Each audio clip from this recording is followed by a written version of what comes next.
महंगाई का ये जो बड़ा मुद्दा, ये भी एक बहुत बड़ी चुनौती बनकर इस वक्त उभरा है। कैसे आप इसका सामना करेंगे? आज की तारीख में पेट्रोल डीजल की कीमत 100 के पार और खाने के तेल की कीमत 200 के पार पहुंच गई।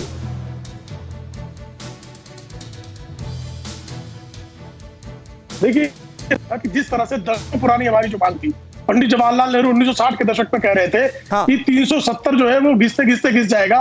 उस अनुच्छेद 370 को, जिसको सामरिक चश्मे से देखकर वोट बैंक की राजनीति के तहत जिसके पक्ष में खड़े हो गए थे तमाम सत्ताधारी पूर्ववर्ती, आज वो अनुच्छेद 370 इतिहास में चला गया। जिस तरह से जो है राम मंदिर निर्माण के संदर्भ में 500 वर्षों पुराना, 500 वर्षों से भारत के बहुसंख्यक समाज की जो इच्छा थी, उस इच्छा की संपूर्ति का एक संकल्प पर्व प्रारंभ हुआ। जिस तरह से राम जन्मभूमि मंदिर के निर्माण का शिलान्यास प्रारंभ हुआ। आपने एक प्रश्न पूछा महंगाई के संदर्भ में। आप 2004 में जब, बहुत अच्छा प्रश्न है आपका, 1998 से 2004 में जब आदरणीय अटल बिहारी वाजपेयी जी की सरकार थी, 2004 में मुद्रास्फीति की दर क्या थी देख लीजिएगा। 2014 में मुद्रास्फीति की दर क्या थी? वर्ष औसतन 10% की दर से मुद्रास्फीति की दर बढ़ रही थी। और जैसे ही मोदी जी की सरकार आई, सिर्फ पहला अवसर, ये महामारी का अवसर है जब मुद्रास्फीति की दर जो है वो 5% से ऊपर गई है। तो स्वाभाविक तौर पर महंगाई को 7 वर्षों तक नियंत्रित करने का सतत कार्य जो है वो आदरणीय मोदी जी के नेतृत्व में नहीं, लेकिन नियंत्रित किया जाता तो ये दाम बेतहाशा तरीके से इस कदर क्यों बढ़ते? प्रदीप सिंह जी भी हमारे साथ मौजूद हैं। प्रदीप सिंह जी, किस तरह से आप आकलन करेंगे इस स्थिति का?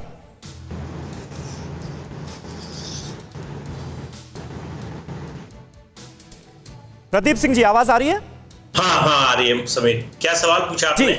मैंने कहा ये जो बढ़ती महंगाई का जिक्र बार बार हो रहा है और लगातार हम देख रहे हैं जिस तरह से खाने पीने की, रोजमर्रा की चीजों में जिस तरह से दामों में इजाफा हो रहा है, पेट्रोल डीजल की कीमतें 100 के पार पहुंच रही हैं, खाने का तेल डबल सेंचुरी मार रहा है। इस महंगाई पर काबू पाना ये कितनी बड़ी चुनौती है इस वक्त सरकार के लिए, और क्या वाकई सरकार इसमें नाकाम रही है?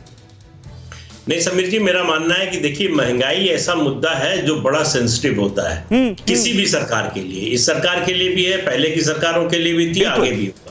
तो महंगाई को अगर इस सरकार नियंत्रित नहीं करेगी तो सरकार के खिलाफ माहौल बिगड़ेगा।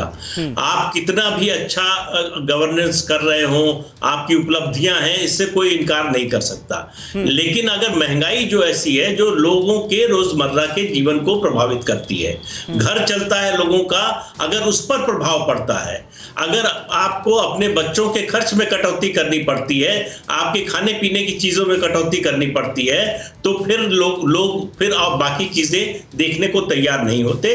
तो मुझे लगता है कि सरकार को, ठीक है, ये महामारी का दौर है, 100 साल में ऐसी स्थिति आई है, पूरी दुनिया इससे जूझ रही है। ऐसा नहीं है कि सिर्फ भारत में ऐसा हो रहा है, लेकिन उसके बावजूद सरकार को लोगों को बताना चाहिए कि वो क्या कर रही है और क्यों इससे ज्यादा नहीं कर पा रही है। बिल्कुल। ये जो रीना गुप्ता जी हमारे साथ मौजूद हैं, रीना गुप्ता जी हमारे साथ मौजूद हैं, आम आदमी पार्टी की स्पोक्स पर्सन हैं, और कोरोना का चैलेंज दिल्ली में खास तौर पर कितना बड़ा था ये हम सब जानते हैं। रीना जी के पास में आऊंगा, लेकिन उससे पहले कोरोना के चैलेंज को लेकर प्रधानमंत्री नरेंद्र मोदी ने आज क्या कहा वो अपने दर्शकों को बता देते हैं। 100 साल की सबसे बड़ी महामारी से लड़ रहा है देश। महामारी के बीच प्राकृतिक आपदाओं का डटकर मुकाबला किया गया। ज्यादा से ज्यादा लोगों की जान बचाने की कोशिश हो रही है और जान बचाई जा रही है। ये जिक्र किया गया पीएम मोदी की तरफ से आज के संबोधन में। तो मोदी सरकार 2.0 के कार्यकाल पर हम बात कर रहे हैं। सबसे बड़े चैलेंज क्या रहे मोदी सरकार के लिए इन 2 सालों में, ये जरा हम देख लेते हैं। इससे कौन इनकार करेगा कि ये घातक कोरोना वायरस की जो मार है ये पूरे देश के लिए और सरकार के लिए भी निश्चित तौर पर बहुत बड़ी चुनौती रही। और इसी से जुड़ा हुआ मुद्दा तेज रफ्तार वैक्सीनेशन, जिसकी तरफ हर एक्सपर्ट, हर रिपोर्ट इशारा कर रही है कि वैक्सीनेशन ही इस महामारी से बचाव है। लॉकडाउन 2.0 से मंदी की जो आहट है, इससे कैसे निपटेगी सरकार, यह बहुत बड़ा चैलेंज है। कोरोना काल में नई नौकरियों का संकट है। बेरोजगारी दर, जिसका भी थोड़ी देर पहले जिक्र हो रहा था, बढ़ती जा रही है, बेरोजगारी बढ़ती जा रही है। और दूसरी बड़ी चुनौती महंगाई को काबू करने की, क्योंकि कोरोना काल में वैसे ही लोगों की सैलरीज पर संकट है, आय कम हुई है, और ऐसे में महंगाई का बढ़ना ये डबल मार है आम जनता पर।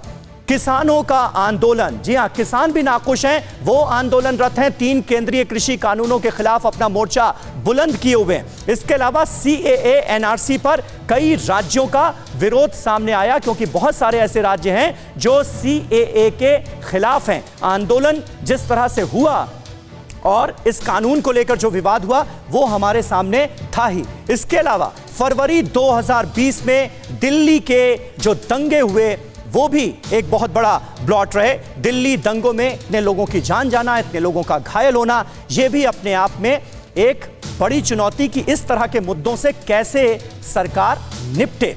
फिक्र आपकी, सोमवार से शुक्रवार रात 9 बजे सिर्फ TV9 भारतवर्ष पर।